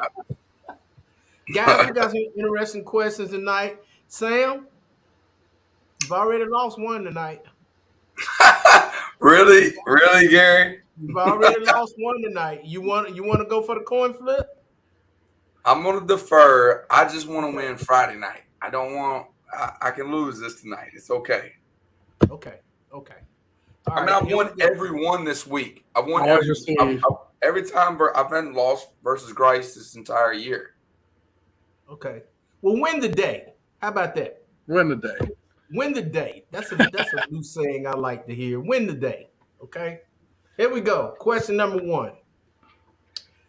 Should high school football play JV games at the same site as the varsity on Friday, like basketball does, to cut down on the cost of opening up a stadium on a Thursday night, and maybe to add revenue by added ticket sales? So, Grice, you first. Yeah, I mean, I feel like I might steal Sam's thunder here because I think a lot of this is more pertinent to, schools like Sam, like where I've been in the past. But I disagree. I don't think that should happen. I think it's terrible. I think one, when you're not at a school with 200 kids playing football, you really may need some of those JV kids to provide support. I know, we have a ton of 8-quarter offensive linemen where, a freaking helmet could come off in the middle of a game, which happened this Friday night. And I've got one of my JV kids I've got to burn a quarter for to play one play. You know what I mean? Like, and that's a kid who's a dedicated start on JV. Great kid, wonderful kid. He's not ready to play significant Friday night minutes, but we need that support in case something happens. You know what I mean? So by having this happen where guys play on the same day, it eliminates the 8 quarters and it provides a distinct disadvantage for schools that aren't like the Mallard Creeks, that aren't like, the Chambers with a ton of kids, that aren't the Huffs, where they don't need as many guys to go both ways and can do this to be successful. I think it's a good idea in theory. I've actually been a part of the situation on a Saturday where we got the absolute crap kicked out of us at Hopewell versus Chambers.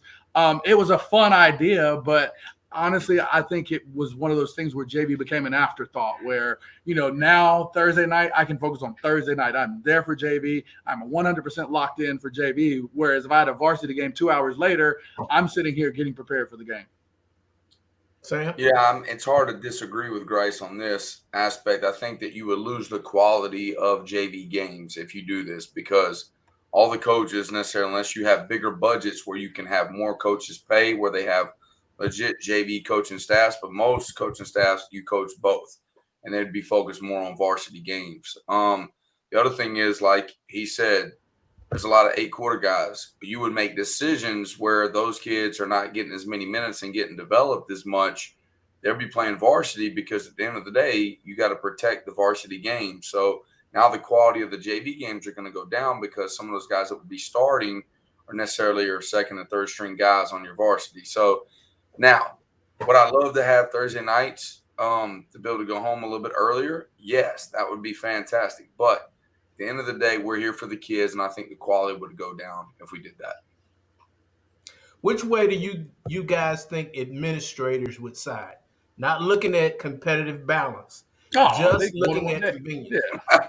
Well, they save more bus money, I guess, if they made it one night. Right. Like, yeah, I get it. I mean, player safety here has to come to some semblance of an issue. And, again, if we're all on some semblance of a level playing field, I would agree. But, it's hard to compete with certain schools with numbers. No doubt. All right. The next question. If you could only have one choice in high school football, would you rather have a great offense with a below average defense or a great defense with a below average offense? Sam, you first. Well, I'm not going to be with the majority here. I would rather have a great defense with a suspect offense. It's that's not a surprise to anybody. The thing is this, that doesn't sell tickets. It's not the popular choice, but if you have a great defense, you can always somehow be in games. Great offense, necessarily you go against one great defense, it's hard to score points. I don't know. Great defense is just overcome, I think, and it's real football to me. I think teams that have great defenses put rings on their finger down the road. Now, it's good to have both, But most of the time, when you win a state championship, you look at the end of the day, it's not a scoring fest at the end. They've had a great defense. They might have a good offense with it, but I don't know too many state champions that had a great offense and a suspect defense. I think they always have a great defense and then sometimes could have a good offense or a so-so offense. I mean, let's be clear. Neither one of these teams is winning the state championship. You have a great offense and a suspect defense, or a great D with a suspect offense. Sam, you had a great defense, but dang it, you had a 5-star running back when you won yours. Like, neither one of these teams ain't making it. Bro. We won games 17. You got a quarterback that's in the Army, and you got a running back that went to Tennessee or wherever. You ain't have no suspect offense. You had a great defense, offense, special teams. Name a receiver. Name a receiver. It doesn't matter when you have a 5-star running back. I could have been the receiver, chilling. Yeah, 14. They were allowed to play with 14 people in the box. And it didn't matter. It didn't matter. It did not matter. You still won state. You had 17 people in the box. That kid, it didn't matter. What's more important in high school? I think you talk about other. They had levels. The same kid. In high school, they had the same kid his senior year. You said what? Same great running back was there his senior year. Well, we're not going to talk about that. Okay.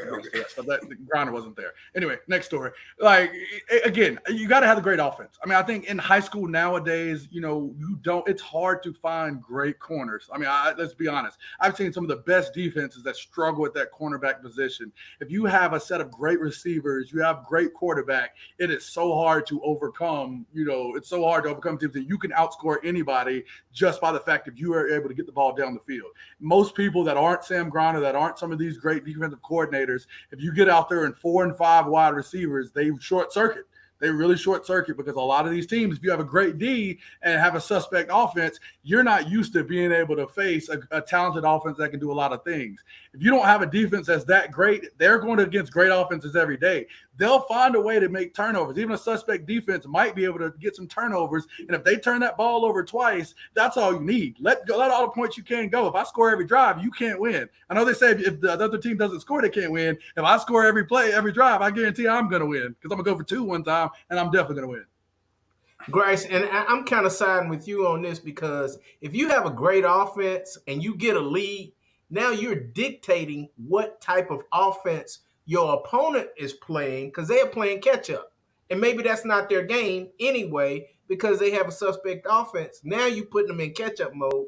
And even though you have a suspect defense, you only have to play pass defense. You don't have to worry about the run because you got a big lead. Oh, gosh, you guys are so silly. It's not true. All right. Name a team that has not had the best defense roughly that's won a state championship in 4A, even 3A. I mean, it's like 4 teams that have won a state championship in 4A in the past 10 years. And they're all known as the best defense. Like, the point remains is that to win a state championship, you have to have a great defense and definitely an above average offense, or vice versa. All suspect defense, no suspect defense. I agree. Good point. Yeah, it's either way. You have to have some semblance of both. You have to have D1 talent on both sides these days to win a 4A state championship. Well, we see these, what you're saying right here. We see this in college all the time. There's a lot of great offenses that are scoring. No, I agree. And that's why I said I'm going to see one Saturday. Great offense, bad defense. But they'll be in the game. Yeah. That's right. All right, our last question, guys. High school rules seem to be antiquated in a lot of aspects. If there was one rule that you could eliminate or improve on, what would it be? Sam, you first. Am I first on this one? No, I'm sorry, Grace. You first. Well, and it's not even just a high school rule. This is one rule I think I've gotten to the point of where I think it's just so ridiculous. Why do we need captains for the coin toss? The referees never talk to the captains in any other situation but this. If there's a problem on the field or if stuff's going crazy, they are going to talk to the coaches. If someone gets kicked off, they don't go to talk to the captain and say, hey, your fellow teammate's getting kicked off. Why do we have guys go to the kickoff? Go for the coin toss. half the time they don't listen. They want we had a situation one year. It's homecoming. One of our seniors wants to get whatever. We win the coin toss. My head coach told him to defer. I just hear on the headset my head coach going, "What the hell?" And next thing you know, we're receiving because he wanted to get all excited, and the other guy was talking junk. And so he's like, "We're going to outscore you." As an offensive coordinator, I was fine with it, but still, why? That to me, that rule sucks. We should just have both head coaches go shake hands, figure this thing out, let the kids go get ready. I think that's the dumbest thing ever to still have captains in this day and age. For what? We don't use them. I wasn't expecting that one. I wasn't expecting that one. I think they did. Well, one rule I would like to see change because it would be something fun to talk about. I know why they got rid of it, or they haven't changed it, I guess, because of safety reasons. But the ball kick, if you're doing a field goal or if you're kicking off and the ball crosses the plane of the end zone, you cannot bring it out. I think that'd be something unique to see someone sitting back there by the goalpost making a 108-yard return. I think that'd be exciting to see, to do. Someone's got to kick a field goal to win the game. Hub's kicker's going for a 45-yarder. He just didn't hit it quite right. And then all of a sudden Chambers guys returning it, going the other way, something like that. I think that'd be kind of cool to see. The one thing that they did change that needed to be changed because we're all about safety was throwing the ball away when you're out of the pocket. We used to not be able to do that in high school last year. They finally changed that. And coaches need to make sure you're telling your quarterbacks you're able to throw the ball away once you are outside the pocket. Now, are they monitoring that quite right? I don't know, but that's a great safety thing it needs to be because back in the day, you had to just take a shot. A quarterback would be outside the pocket, and those are the biggest hits. He was just taking shots or just throwing it into traffic. And now we're getting back to real football. So they did do one thing right. It'd be kind of cool to see something you can bring it out of the end zone. That'd be kind of neat. Good.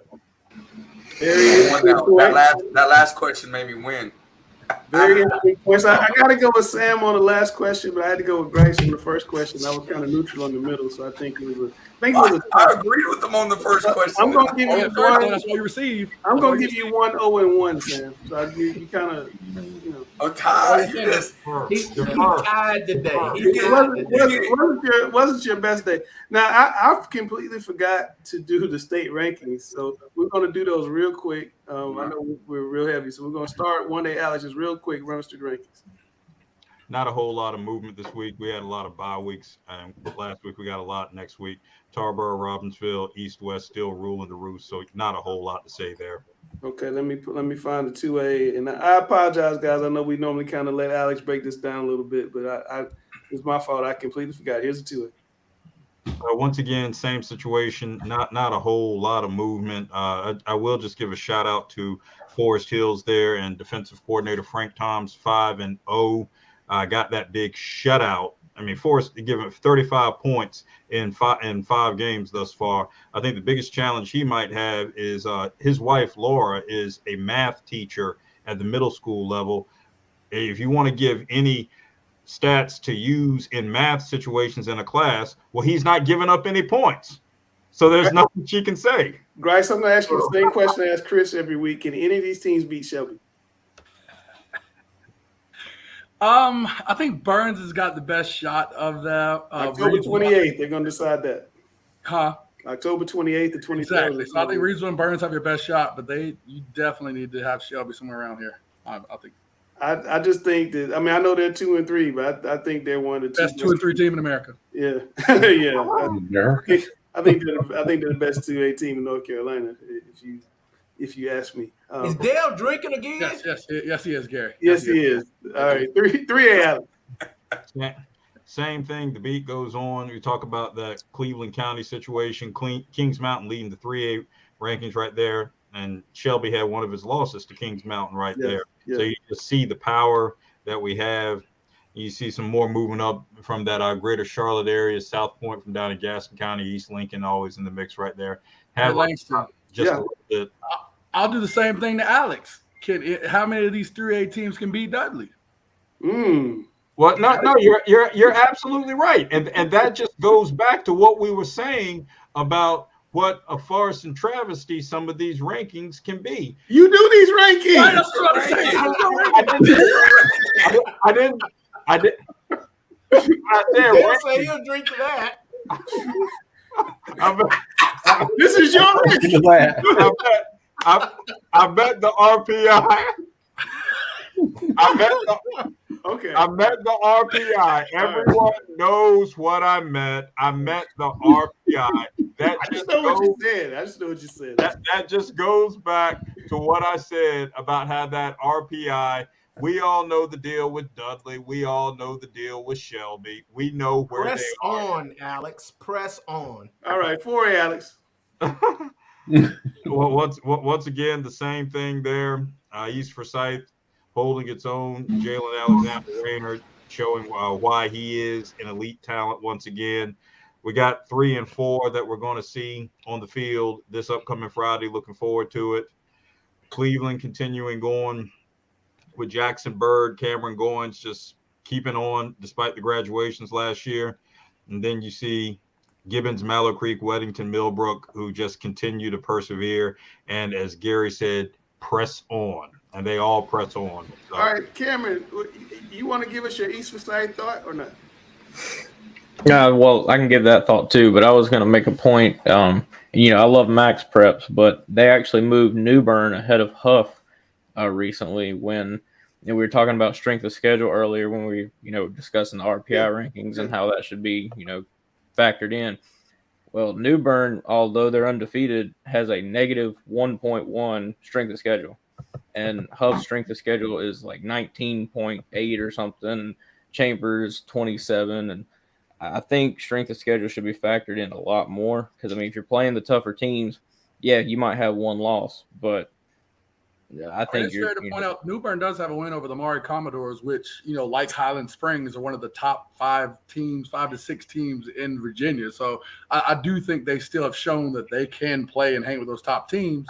But no, I do understand your point. But they do have a quality win or two at least. But the problem is Max Prepp's algorithm for calculating power and strength of schedule sucks.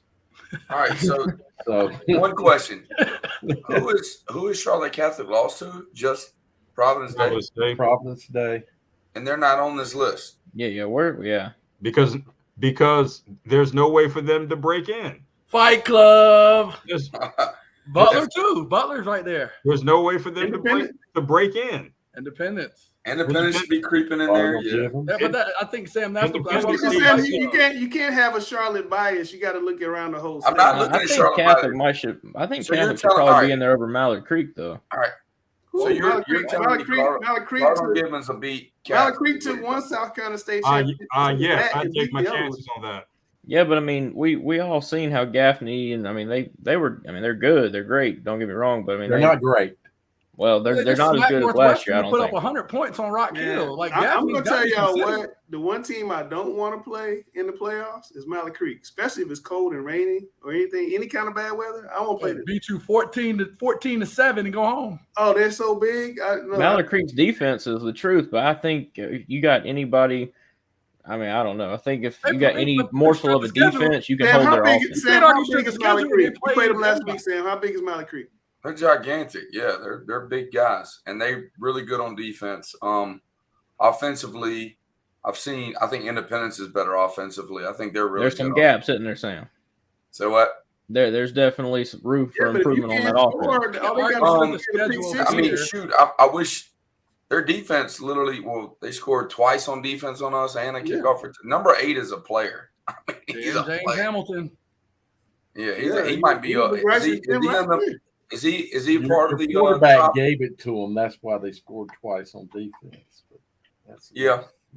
All right. Well, we threw him to the wolves. Now he came in late, but no, I'm not saying anything. That's your freshman quarterbaip, 19. Yeah, he's freshman. He's got plenty of time to grow. That's I'm just saying, if Mallard Creek can score 20 points, they're going to be really hard to beat in the playoffs. Yeah, if they can score 20 points, they're going to be a tough team to beat. Yes. Well, and that's the thing. I don't think they'd score 20 on a team like Chambers. I really don't. And I think Chambers would probably score 28 to 35 on Mallard Creek. We're gonna get to Cameron, you don't understand. That's what he said. We're gonna get a chance to see that. But look, we're heavy. It's 9:45. Rice then is mad again, at me. Chambers- I didn't scored get mad at you this time, Langston. After I heard that comment, we were about to make it till 10. And then Is again, Cameron gonna need protection Friday night? Yes. Yeah, Cameron might need a bodyguard on Friday night. I'm gonna make sure Lash puts Lash might have to put a special. I'm complimenting Chambers. and then again, Chambers scored 2 points in the state final. Yeah, we ain't gonna talk about the Yeah, rainy Dallas game. fans No, we ain't again talking about that. posting hoops on Nick Twitter Drew, everybody, Nick Drew. Nick Drew. in a monsoon, but we're gonna forget about the rain. Yeah, we're gonna forget about the I rain. mean, Cardinal Gibbons won that game fair and square. You got to give them that they won the game. That's what the object They is. won the game. Yeah. All right, it's Great time to put, defense it's time to always put the wins. big star in the big spot and give him his final say. I'm just one. I know it's not the game of the week, but it's a huge game for West Meck and West Charlotte. The former AD, I think they're calling it the Lion Hawk Classic. It's going to be a game that a trophy's given out, big game. Yeah, I think it's West Meck's homecoming. Wow, this game is scheduled for homecoming. Wow. Yeah. No respect. Homecoming. We're 2-3. We are what our record is. They're 4-1. They're a better team than us. So they're gonna schedule that. Respect. But come out to the game if you can. Really appreciate it. This is a huge game. The winner definitely gets a spot in the 3A playoffs, and so it's bigger than what another conference game would be because we both play in 4A conferences. We're only 3A teams. So if you can make it out there, that'd be great. I have one Your AD's going to defect back to West Meck. I have a question. Sam Karen says ruin their homecoming. Plan on it. I have one question. Dale, does CMS have these conferences right? Should West Meck and West Charlotte as 3A schools be playing in the best 4A league in North Carolina? Or should they be in the South SOMEC and maybe move somebody else in that league over there? Well, West Meck was in the South Meck Conference. Yeah, and I think they should. I think West Charlotte and West Meck should be in that conference. Either CMS needs the lobby to try to shift teams around to balance out power in all the conferences and not have such a heavy conference and such a weak conference and then kind of a middle conference like what we have right now. Yeah. So you said put 3A teams into the toughest conference in 4A. It's not fair. I don't think the state would have an issue with CMS changing their conferences because it wouldn't affect the state. I think that the 3A teams like West Meck and us, I think that we were trying to get in like Gaston County conferences, but they completely were totally against that. That's a lot of travel. I mean, you be going up to Brett. I mean, that's a long. I haven't had a home game. Langston, I doubt Gaston County wanted that either, because Mecklenburg County teams don't travel good over the river. Is travel a big deal, Sam? Gary says travel. Is it a big deal within the county? I'm just saying in the county. Let's just be honest. I have not had a home game in 3 years. Okay, so I don't want to talk about travel. But back to my question, though, Alex, what do you think? Should CMS look to move these teams around a little bit? Because it doesn't seem fair to me that West Meck and West Charlotte, football and basketball especially, have to play in that conference. It just seems like they're kind of at a disadvantage. West Charlotte I think they finished third in basketball and they won the state championship once they got it there. Absolutely not. Charlotte Mecklenburg Schools, by its own willful and wanton actions, left itself vulnerable to the NCHSAA's realignment process under these circumstances. If Charlotte Mecklenburg Schools wants a different realignment equation, then Charlotte Mecklenburg Schools can take its own internal actions accordingly with the appropriate management of its average daily membership within its local education agency to make that happen such that it's not vulnerable to NCHSAA processes in realignment cycles. Hey, that's our word today. Hey, Alex, you need to send that to Erica. Will do. I mean, they really do. It's a huge, to me, it's a big disadvantage, and it would balance the conferences out a lot more. I don't know who you shift over to the what is the Queen City? I don't know who you shift over there, but I think you move West Charlotte, West Meck to the whatever it is. And maybe put Myers Park back into the Southwestern. I don't know, but I just think that it doesn't add up to me right now. When those conferences came out, I was just kind of befuddled. It can affect the 3A teams sometimes where you definitely want to compete in those games. You're not saying you're going in losing, you're not saying that type of stuff, but when it gets to a point where like you're just hoping to get out healthy, that's a big factor sometimes. You know, What do y'all think about How about Hickory Ridge? What do y'all slicing think about Myers Hickory Ridge Park's in the Charlotte district? Conference? I don't think they want to be in Charlotte Conference anymore.